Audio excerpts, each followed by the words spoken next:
আজকে একটি উক্তি দিয়ে শুরু করি।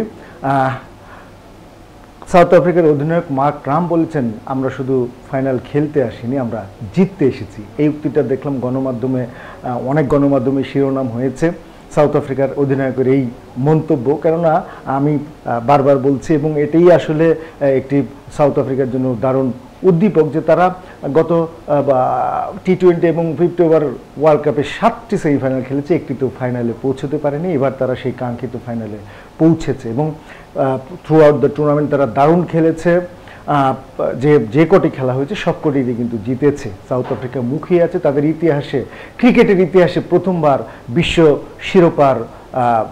শিরোপা ঘরে তোলার জন্য। অন্যদিকে ইন্ডিয়াও কিন্তু 2007-এ প্রথম টি-20 বিশ্বকাপে জিতেছিল এবং 11তে ওয়ানডে বিশ্বকাপ জিতেছিল। এরপর প্রতিবার ফেভারিট থাকলেও কখনো এই বিশ্ব সেরার শিরোপা তারা ঘরে তুলতে পারেনি। এবার তারাও মুখিয়ে আছে। আমি ছোট করে যদি কিছু তথ্য দেই, যেমন 26 বারের মধ্যে এই দুই দলের মুখোমুখির মধ্যে ভারতই বেশিরভাগ জিতেছে, তারা 14 বার জিতেছে, অন্যদিকে সাউথ আফ্রিকা জিতেছে 11 বার। আমি যদি এই টি-20 বিশ্বকাপের কথা বলি, সেখানেও কিন্তু ভারত এগিয়ে, 6 বারের মোকাবেলায় 4 বার জিতেছে ভারত আর 2 বার জিতেছে সাউথ আফ্রিকা। তবে পরিসংখ্যান সবসময় ম্যাচের ভবিষ্যৎবাণী বলতে পারে না। আসলে দারুণ একটি ফাইনালের অপেক্ষায় রয়েছে পুরো ক্রিকেট প্রেমীরা, কারণ সেমিফাইনালটা প্রত্যাশা মতো হয়নি।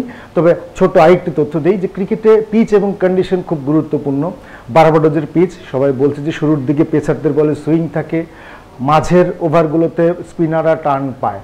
তো বোলাররা যেমন সুবিধা হবে, একইভাবে ব্যাটাররাও কিন্তু যদি ক্লাস থাকে, তাদের টেকনিক ভালো থাকে, তারাও কিন্তু এই পিচে রান পায়। তো মনে করা হচ্ছে যে একটি স্পোর্টিং পিচে ভালো একটি ফাইনাল হবে।